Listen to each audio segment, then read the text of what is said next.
Bonjour et bienvenue dans notre matinale de Global Software. Je suis Milan Gérard, ingénieur support technique au sein de l'équipe Global à Paris et issu d'une école d'ingénieur génie civil à Polytech Lille. Aujourd'hui, je vais vous présenter différentes méthodes d'analyse de stabilité selon l'Eurocode 3 sur les structures en acier dans RFM6. Si vous avez des questions pendant la matinale, n'hésitez pas à les poser directement dans la zone dédiée de la plateforme GoToWebinar ou alors directement nous les envoyer à l'adresse mail indiquée ici info@global.fr. Donc, au contenu de cette matinale, nous allons voir tout d'abord les trois méthodes. Donc, la première méthode A qui va considérer les imperfections et le second ordre directement dans l'analyse globale du projet, du modèle. Ensuite, la méthode B qui, elle, prendra en compte les longueurs efficaces réelles de la barre qu'on va étudier, une simple barre, alors que la méthode C, elle, prend en compte une longueur efficace équivalente. Donc, on verra en fonction du type de maintien qui prend un coefficient différent pour la longueur de barre. On va passer directement donc avec l'exemple de cette matinale, tout simplement un poteau qui est ici encastré en pied avec un appui. On est sur un poteau de longueur 4 mètres. Ici, on a ajouté une note pour indiquer qu'on va appliquer la méthode A sur ce poteau. Au niveau des cas de charge, on a un poids propre, tout simplement. Si ici j'affiche les charges, voilà, vous voyez qu'il n'y a aucune charge. On est tout simplement sur le poids propre de la structure en fonction de sa longueur et du matériau et de sa section. Alors que le deuxième cas de charge, exploitation, voilà, ici on voit clairement une charge nodale de 10 kN qui arrive en tête, ainsi qu'une force latérale de 1 kN également pour ajouter un moment. Au niveau des matériaux, on peut le voir ici sur le navigateur donné à gauche, on a du S235, donc un acier de nuance 235 pour notre poteau, avec une section IPE 300, qu'on voit bien ici avec sa forme. Ok, donc pour faire la vérification selon la méthode A, on va faire un rappel ici sur la norme. Voilà, donc le paragraphe concerné, c'est le 5.2.2 de l'Eurocode 3 concernant la stabilité structurale des ossatures, qui nous indique qu'en fonction du type d'ossature et de l'analyse globale, les effets du second ordre et les imperfections peuvent être pris en compte par l'une des méthodes suivantes, en l'occurrence ici la méthode A, avec les deux types d'effets directement par l'analyse globale. Donc le point 3 de ce paragraphe nous indique que pour la méthode A, le second ordre et les imperfections sont pris en compte directement dans l'analyse globale. Donc c'est ce qu'on va faire ici sur notre modèle. On a notre poteau, donc on va demander à lancer les combinaisons au second ordre et on va devoir également ajouter des imperfections. Donc au niveau des combinaisons, on va modifier ici les paramètres de l'ELU pour voir ce qui a été configuré. Donc je sélectionne et je peux cliquer ici sur modifier la situation de projet active. Voilà, donc on est sur l'ELU. Et sur l'assistant de combinaison, je vois ici qu'on est sur du second ordre. Je peux cliquer ici sur ce bouton pour modifier. On voit bien les paramètres sur le second ordre. Et également, dans les options, on va bien avoir la considération du cas d'imperfection. On va juste modifier ici en cliquant sur modifier les cas d'imperfection puisque la liste est vide. On va créer ici un nouveau cas d'imperfection qu'on va tout simplement appeler imperfection en plus X. Donc on va voir juste après que ça correspond à des imperfections selon l'axe faible de la section IPE. Et au niveau du type d'imperfection, on va laisser par défaut des imperfections locales parce qu'on voit ici dans le schéma, on va définir tout simplement un défaut d'aplomb, également une imperfection en arc sur notre barre. Ici, les autres types, ce sont pour des cas plus spécifiques. Ok, on valide ici. Notre assistant de combinaison va donc générer au second ordre avec des imperfections nos combinaisons. Ok.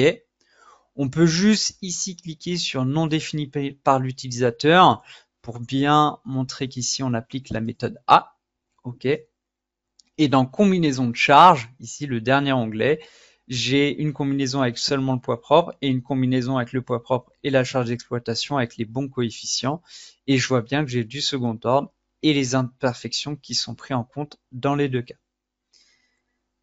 Ok, on peut valider. Donc, il faut juste maintenant, dans la liste déroulante, revenir sur l'imperfection. Voilà. Et on va définir manuellement les imperfections.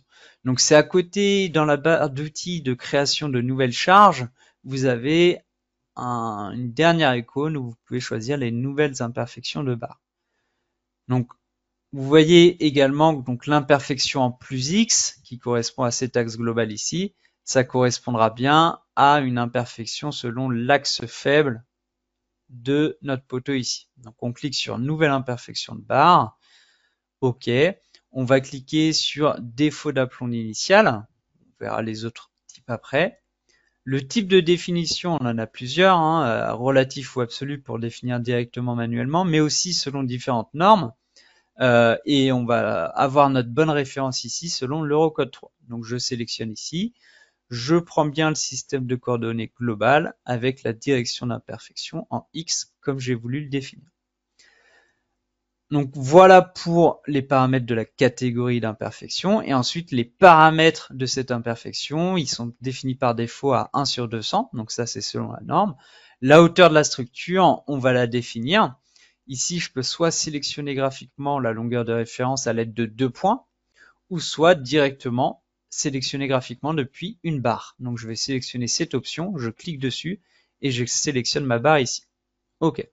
Également, en haut à droite, je dois bien assigner l'imperfection à la barre. Donc, je vais pareil, cliquer ici sur sélectionner graphiquement les barres. Je resélectionne la barre 1 et je valide. Ça me permet maintenant de basculer entre une image dynamique et de voir en temps réel à quoi correspond mon imperfection.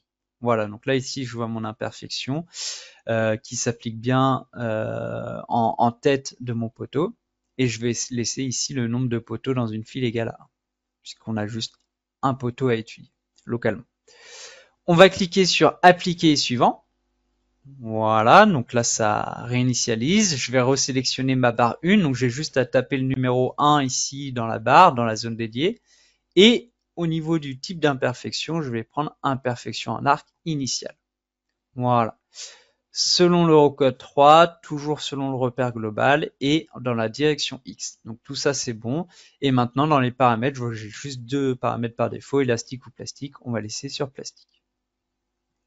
OK, on valide.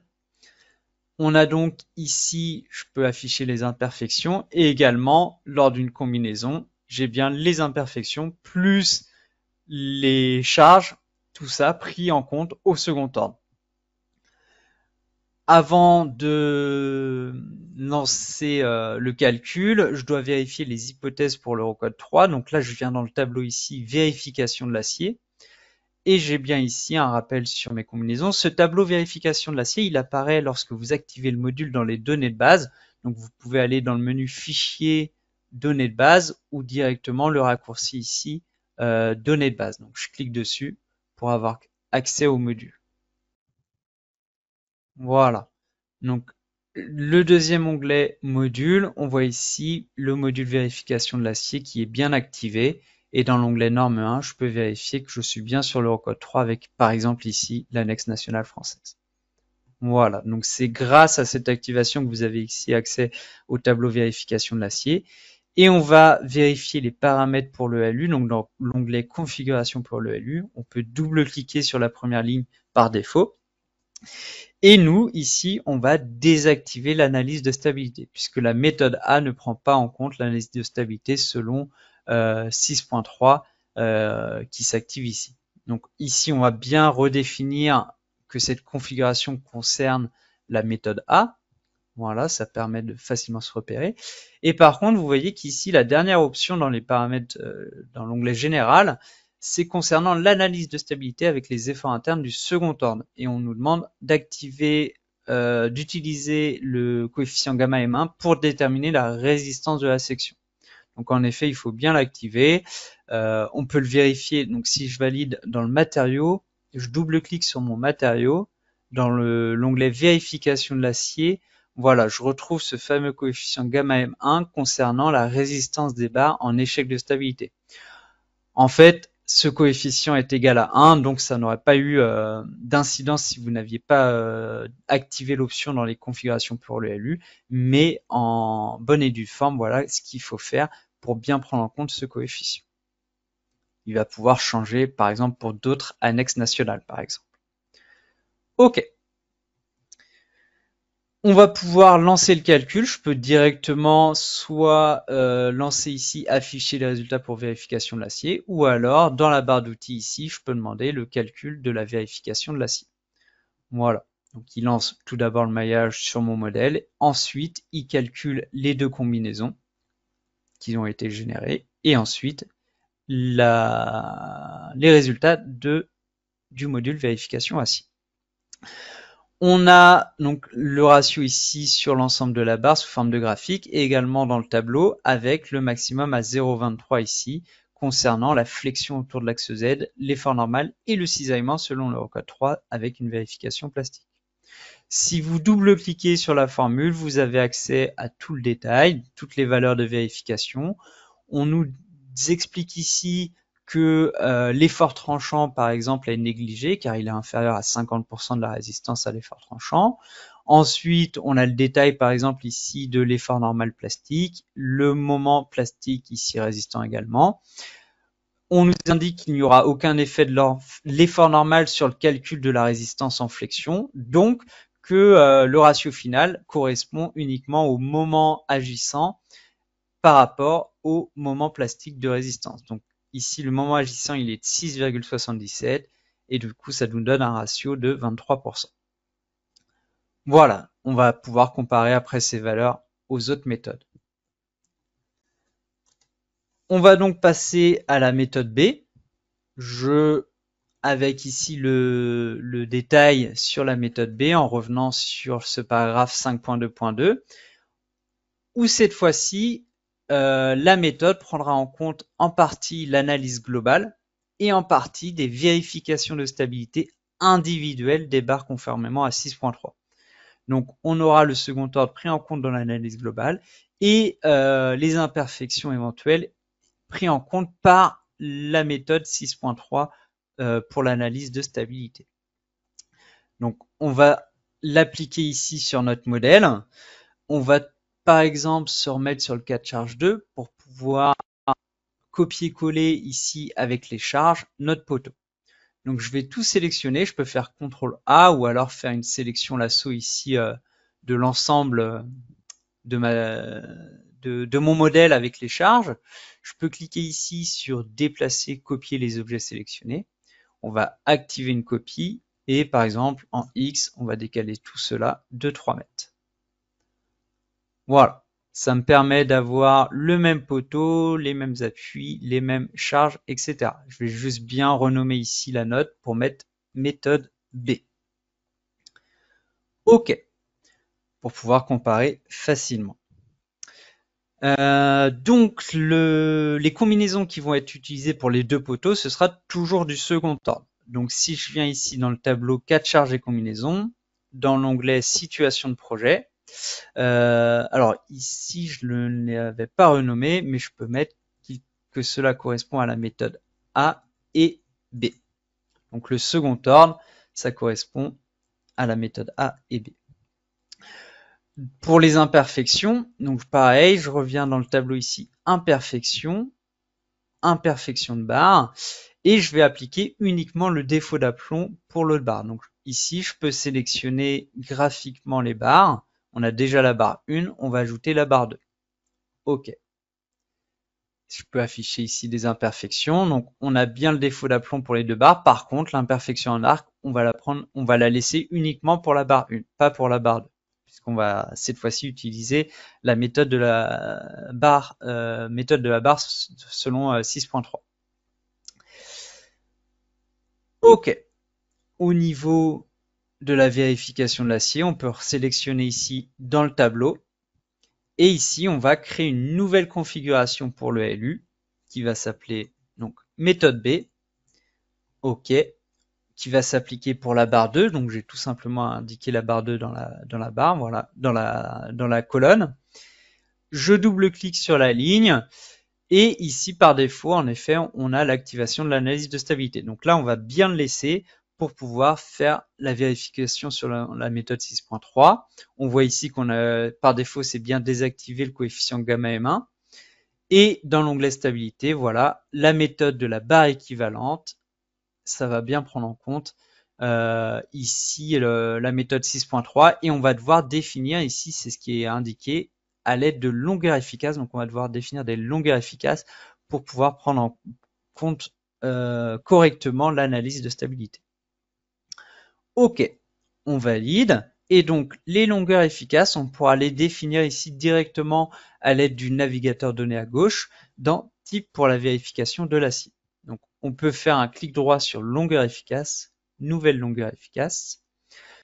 On va se focaliser uniquement autour de l'axe faible puisque c'est les imperfections qu'on a données. Donc, je peux désactiver le flambant par flexion autour de l'axe fort ainsi que par torsion et déversement.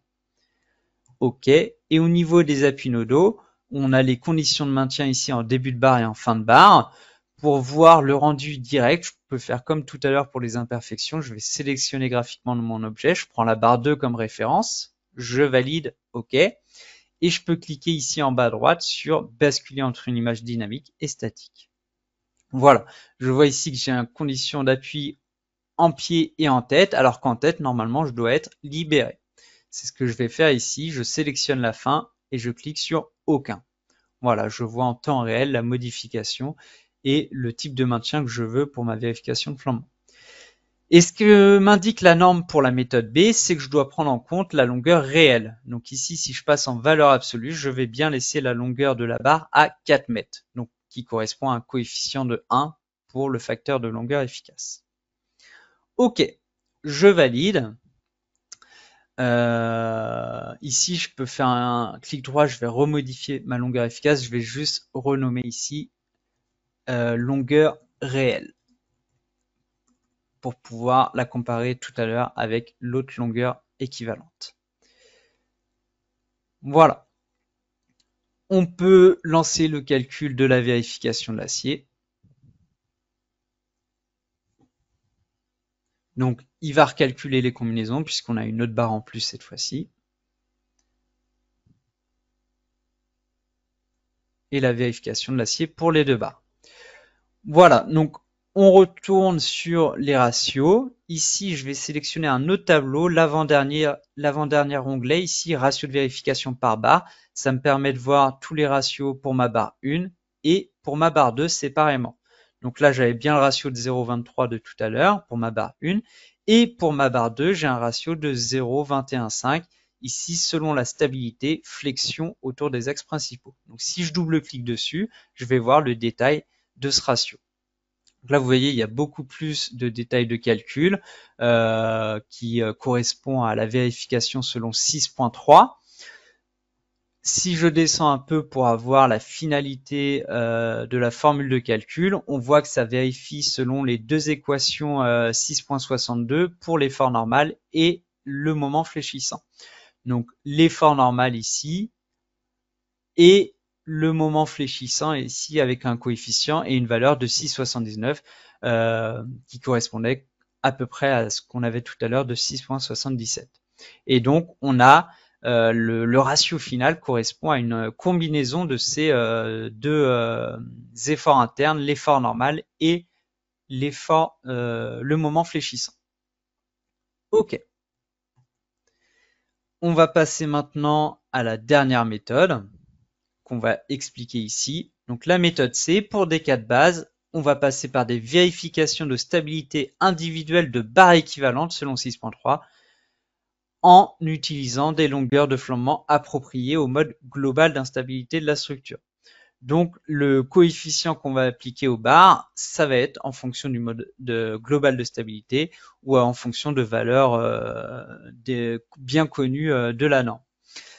Également, ce qui n'est pas indiqué dans le point 3, mais ce qui est indiqué dans le point 8 de ce paragraphe 5.2.2, c'est que lorsque la stabilité d'une ossature est évaluée par des vérifications de barres équivalentes selon 6.3, donc ce qu'on va faire tout de suite, il faut bien prendre en compte que les sollicitations à utiliser dans les vérifications de résistance sont calculées selon la théorie du premier ordre, sans prise en compte d'imperfections.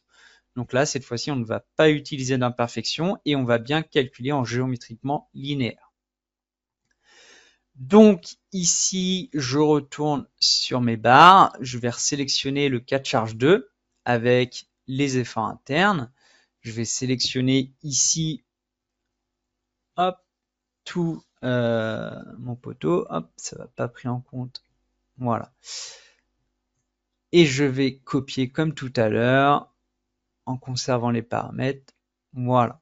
Donc cette fois-ci, j'ai mes 3 poteaux. Ici, je vais bien indiquer que c'est la méthode C pour pouvoir vous montrer facilement la comparaison des résultats. Et on va modifier les combinaisons. En effet, ici, on a des combinaisons en second ordre et pour la méthode C, on doit vérifier en linéaire. Donc, si je viens sur ma SP1, je vais cliquer ici sur Nouvelle situation de projet. Voilà. Je vais bien la remettre en ELU et je vais la renommer ici en cliquant sur Non défini par l'utilisateur, méthode C. Et au niveau de l'assistant de combinaison, je vais bien cliquer ici sur Géométriquement linéaire. Voilà. Dans l'onglet combinaison de charge, je retrouve les 2 premières combinaisons au second ordre et les 2 dernières en géométriquement linéaire et on voit bien qu'on n'a pas d'imperfections qui sont prises en compte cette fois-ci. OK. Au niveau des configurations pour le LU, on va toujours utiliser la méthode de stabilité selon 6.3. Donc, la configuration numéro 2 va s'appliquer pour la méthode C. Donc là, je peux la renommer méthode B et C. Voilà, qui s'applique également donc pour la barre 3. Il faut juste que je modifie les longueurs efficaces. Donc ici, je vais faire un clic droit, nouvelle longueur efficace. Ici, on va bien sélectionner la barre 3. OK. On désactive, voilà, comme tout à l'heure, les flambements pour garder uniquement le flambement autour de l'axe faible. Je peux réafficher ici les données directement sur ma barre. Je mets un maintien, aucun maintien en tête. Et par contre, au niveau du facteur de longueur efficace, donc soit la norme en effet nous disait de prendre en compte un coefficient selon le mode d'instabilité globale. Ici, on peut aussi prendre directement les valeurs pour ce type de poteau avec un effort de compression en tête qui est égal à 2. Ici pour les conditions en porte-à-faux avec juste un maintien en pied par exemple. Donc on aura un facteur de 2 qui correspond donc à une longueur efficace équivalente à 8 mètres. Si jamais vous deviez prendre exactement donc les coefficients correspondant au mode d'instabilité globale de la structure, vous pourriez ici dans l'onglet général importer de l'analyse de stabilité et donc à l'aide du module stabilité de la structure récupérer des coefficients qui peuvent être proches de 2 ou un peu différents. Voilà, donc on valide. Je vais d'ailleurs le renommer, je vais cliquer sur modifier et là je vais bien mettre longueur équivalente. Voilà, donc la barre 2, on a la longueur réelle et la barre 3, la longueur équivalente. Je vais pouvoir, avant de lancer calcul, vérifier les objets à exclure. Donc ça, c'est un onglet du module vérification de l'acier qui permet de prendre en compte que certaines barres pour certaines combinaisons. En effet, la combinaison 1 et la combinaison 2, je vais vouloir avoir les vérifications de l'acier uniquement pour les barres 1 et 2. Donc je vais exclure ici la barre 3, qui n'est pas à prendre en compte au second ordre. Inversement, pour la combinaison 3 et 4, je vais exclure la barre 1 et 2, donc je mets 1,2. Voilà, pour avoir uniquement les vérifications en géométriquement linéaire pour la barre 3. Et je peux lancer le calcul. Il va me relancer donc cette fois-ci un calcul sur les 4 combinaisons, avec les 2 premières en second ordre et les 2 dernières en géométriquement linéaire. Voilà. Donc on a ici toujours les ratios par barre, toujours un ratio de 0,23 pour la barre 1 selon la méthode A, un ratio de 0,215 pour la barre 2 avec la méthode B, donc stabilité, et un ratio de 0,266 pour la barre 3 avec la méthode C en géométriquement linéaire. Donc si je double-clique dessus, on va voir que la formule de calcul est équivalente à ce qu'on a vu avant sur la méthode B. Donc en effet, on a la sommation de l'effort normal et du moment fléchissant. Cependant, le moment fléchissant étant moindre ici, il n'est plus égal à 6,77 ou 6,79, il est égal à 6. Donc on a des coefficients qui s'adaptent ici, par exemple sur l'effort normal, en fonction des longueurs efficaces équivalentes qu'on a paramétré, ce qui nous permet d'avoir un ratio à peu près égal aux autres méthodes. Voilà, pour voir aussi également les moments que je vous ai indiqués dans les détails de calcul, on peut les voir graphiquement directement ici en sélectionnant l'analyse statique. Voilà, vous avez ici le moment pour le linéaire, donc sur la combinaison 4, et la combinaison 2 également, on voit des moments de 6,77, 6,79 et plus faible ici, mais parce qu'on n'a pas d'imperfection comme la première barre par exemple. Donc on s'était vraiment focalisé sur la méthode A sur cette valeur, sur la méthode B sur cette valeur, et pour la méthode C, hop, il faut sélectionner la combinaison 4 sur cette valeur avec l'application de l'analyse de stabilité selon 6.3. Voilà pour l'explication de ces différentes méthodes. Vous pouvez jeter un œil sur nos manuels en ligne sur la vérification de l'acier, sur tous les paramètres de longueur efficace notamment.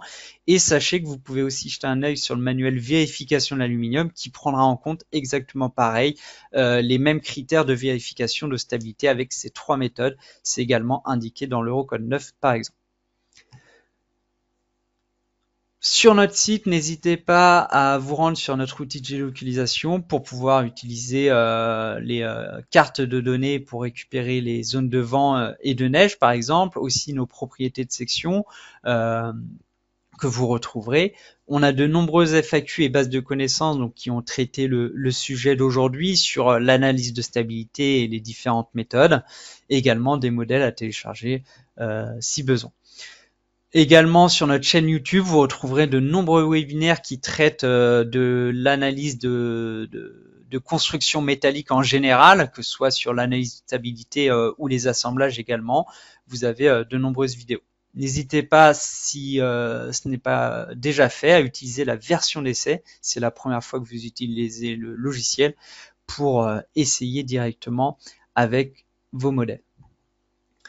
Si vous avez besoin de plus d'informations, n'hésitez pas à nous contacter au téléphone au 09 80 40 58 20 indiqué ici ou directement par mail à l'adresse info@global.fr. On prendra plaisir à répondre à toutes vos questions. Merci à tous d'avoir suivi cette matinale. Je vous souhaite une bonne journée. Au revoir.